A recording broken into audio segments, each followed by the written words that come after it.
नमस्कार मित्रों, astro adviser में आपका एक बार फिर से स्वागत है।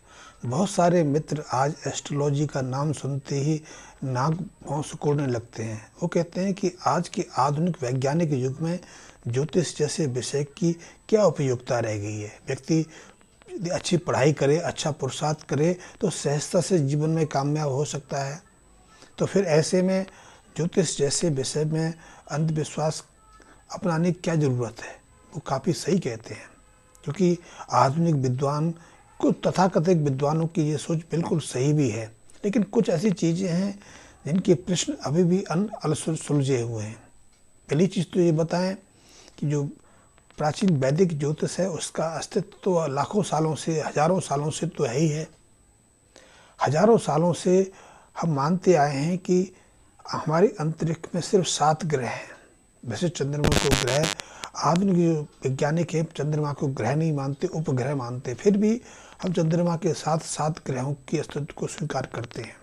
लेकिन हजारों सालों से, चाहे वो भारतीय वैदिक ज्योतिष हो, चाहे रोमन ज्योतिष रहा हो, उन्होंने ग्रहों की संख्या 9 के रूप में स्वीकार की है। 2 ग्रह जो राहु और केतु हैं उनका अस्तित्व भी नहीं है, लेकिन उनको फिर भी स्वीकार किया गया है। ये तो ज्योतिष की बात हुई। लेकिन आधुनिक जो एस्ट्रोनॉमिक हैं, जो आधुनिक अंतरिक्ष वैज्ञानिक हैं, उन्होंने भी 9 की संख्या को गिनती करने के लिए राहु और केतु की जगह पर 2 अन्य ग्रहों को स्थान देने का प्रयास किया, प्लूटो और नेपच्यून के रूप में। अब ये प्रश्न पूछा जा सकता है कि उनको 9 की जरूरत क्यों थी। वैसे चंद्रमा को तो वो अलग कर ही सकते थे, चंद्रमा तो उपग्रह है। लेकिन आज वैज्ञानिक तथ्यों से भी ये प्रमाणित होने लगी है ग्रहों का हमारे जीवन में बहुत महत्व है। मैं ज़्यादा गहरे इस विषय में नहीं जानना चाहता हूँ कि वीडियो का साइज बड़ा बन जाता है, लेकिन कुछ चीज़ें हैं जो हमारे मन में एक संदेह पैदा करती हैं। पहली तो ये कि एक व्यक्ति एक क्लास में पढ़ने वाले सैकड़ों विद्यार्थी एक जैसी परफॉर्मेंस क्यों नहीं दिखा पाते। हो सकता है इसका सीधा सा प्रश्न हो सकता है कि कुछ बच्चे गंभीरता से किसी विषय को लेते हैं, पढ़ने में ज़्यादा समय देते हैं, इसलिए वो आगे निकल जाते हैं, दूसरे फसडी हो जाते हैं। लेकिन इस समस्या को यहीं तक नहीं रोका जा सकता। बहुत लोग हैं एक ही IIT से, एक ही मेडिकल कॉलेज से एक ही तरह की शिक्षा प्राप्त करते हैं, उनमें से 1, 2, 3 तो बहुत सी स्थिति में चले जाते हैं। और कुछ लोग ऐसे हैं जिनको साधारण नौकरी उपलब्ध होना भी मुश्किल हो जाता है, जबकि वो अपने एजुकेशन में टॉपर परफॉर्मेंस पर रहे थे। बहुत सारे ऐसे मेरे संपर्क में बहुत सारे ऐसे युवक हैं जो IAS करने से पहले अपने एकेडमिक पीरियड पर टॉप पर रहे, और जब उन्होंने IAS IPS की तैयारी की तो उनसे पीछे रहने वाले लोग बच्चे तो उनसे आगे निकल गए। यहाँ तक कि एग्ज़ाम में भी उनकी परफॉर्मेंस को वो ज़्यादा बेहतर बताते थे, लेकिन उनका सिलेक्शन नहीं हुआ। जो कम साधारण लोग थे वो IAS बन गए। ऐसे बहुत सारी समस्या हैं। कुछ आदमी एक ही व्यापार करते हैं, एक ही बाज़ार में दुकानें लगा के बैठे रहते हैं, एक की दुकान बहुत तेज़ी से चल जाती है, और एक दूसरा व्यक्ति इतना कुछ तैयारी करता है, इतना अच्छा शोरूम बनाता है, अच्छी चीज़ें अपने शोरूम में भरता है, लेकिन उसके यहाँ दुकानदार ग्राहक आना पसंद नहीं करते। ऐसी बहुत सारी दुविधाएं हैं, बहुत सारे कष्ट हैं जिनका प्रश्न खोजने में अपने को असमर्थ पाते हैं। वैसे ये बात तो अलग रही, मैं 2-3 चीज़ें और भी आपसे कहना चाहूँगा।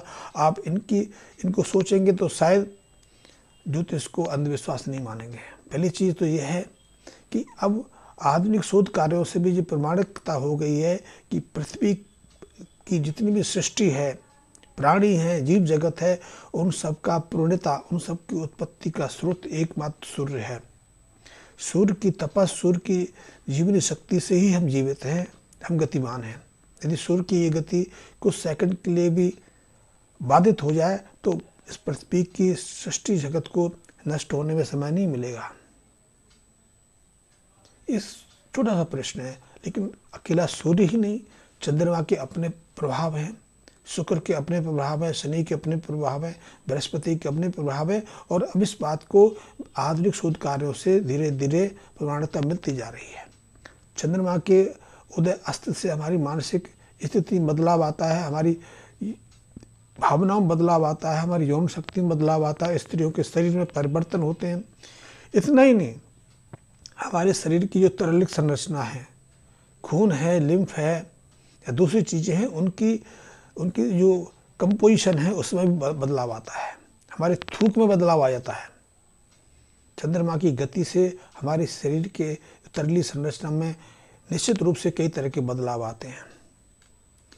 यहाँ तक कि खून के रिसाव की गति भी बढ़ जाती है। आजकल इस बात को जो ऑपरेशन थिएटर हैं उसमें सर्जन इस बात को स्वीकार करने लगे हैं कि कुछ जो महीने की कुछ तिथियां होती हैं, उन तिथियों में जब वो ऑपरेशन करते हैं तो रोगी के शरीर से ज़्यादा मात्रा में खून का रिसाव होता है। कुछ तिथियों में खून का रिसाव कम मात्रा में होता है, जख्म तेजी से भर भी जाते हैं, और कुछ तिथियों में, कुछ दिनों में जब वो ऑपरेशन करते हैं तो घाव भरने में ज़्यादा समय लगता है। खैर, ये अस्पताल की बात हुई। हम पागल खाने चलें, मनोचिकित्सालयों में चलें, तो वहाँ का अध्ययन भी यही कहता है कि कुछ महीने के दिन ऐसे होते हैं जब वहाँ मनोचिकित्सालयों में भर्ती जो रोगी हैं वो ज़्यादा उपद्रव दिखाते हैं और कुछ तिथियों में शांत रहते हैं। पुलिस की बात करें तो पुलिस के आंकड़े भी यही कहते हैं कि महीने की कुछ तिथियाँ, कुछ दिन ऐसे होते हैं, और ये हम विभाजित कर सकते हैं यदि ज्योतिष दृष्टि देखें तो शुक्ल पक्ष और कृष्ण पक्ष की दृष्टि से अमावस्या और पूर्णिमा के आसपास की तिथियों के, कि उन तिथियों के आसपास जो मनोरोगी होते हैं या फिर जो हिंसक लोग, चोर, डकैत, हत्यारे, बलात्कारी होते हैं, उनकी गतिविधियों में बदलाव आता रहता है। और ये बदलाव सीधे सीधे चंद्र कलाओं से संबंधित रहता है। चंद्र कलाओं का संबंध हमारी प्रसव क्रिया के साथ भी है, हमारे मासिक स्राव के साथ में भी है, और इनसे अलग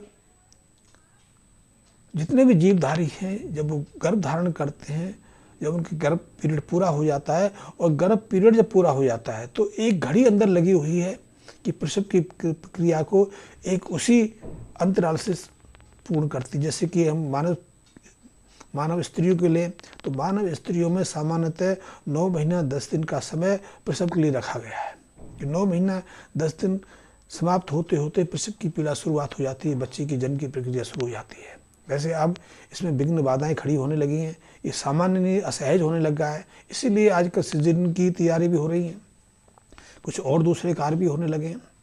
लेकिन जो आज भी प्राकृतिक जीवन शैली में विश्वास रखते हैं, चाहे मानव जाति रही हो या जंगली पशु पक्षी रहे हो, उनके यहाँ प्रसव की जो प्रक्रिया है आज भी उसी प्राकृतिक नियम से चल रही है।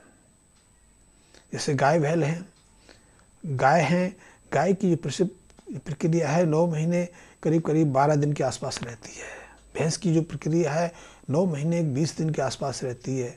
आप घरों में जो कुत्ते पालते हैं, कुतिया पालते हैं, उसकी जो प्रसव की प्रक्रिया है पूरे 120 दिन के बाद शुरू हो जाती है।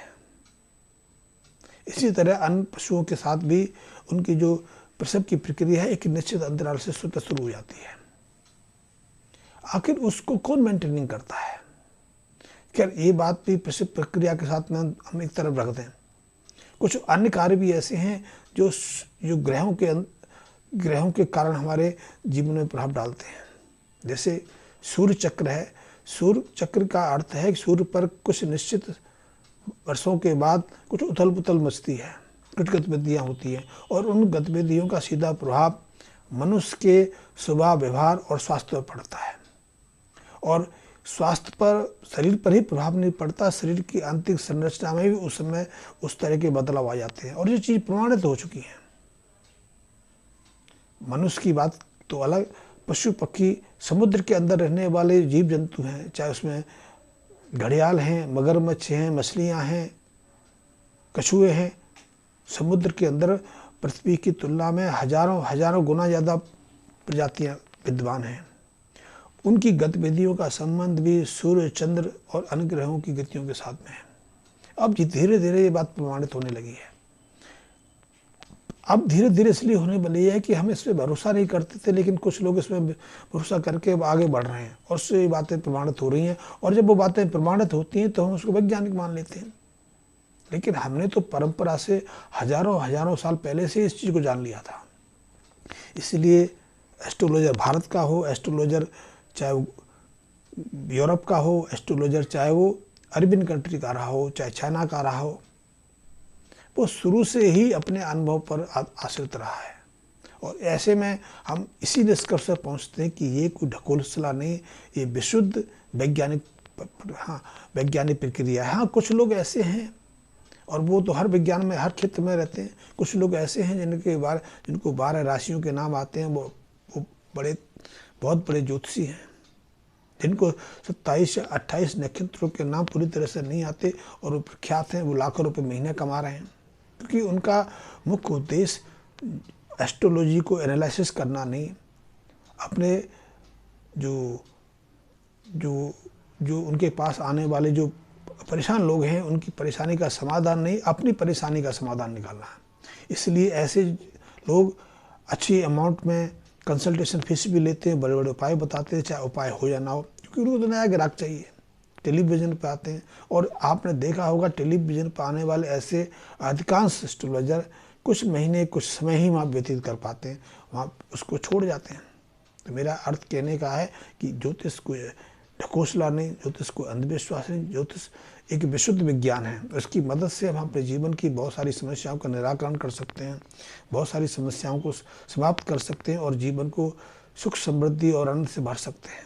लेकिन उसके लिए हमें एक वैज्ञानिक दृष्टि रखने वाले एस्ट्रोलॉजर की आवश्यकता है, जो आपकी समस्या को समझता हो, उसका सही तरीके से निदान कर सकने में सक्षम हो, निदान ही करने में सक्षम ना हो, उसका समाधान निकालने के लिए भी आपके लिए तैयार हो।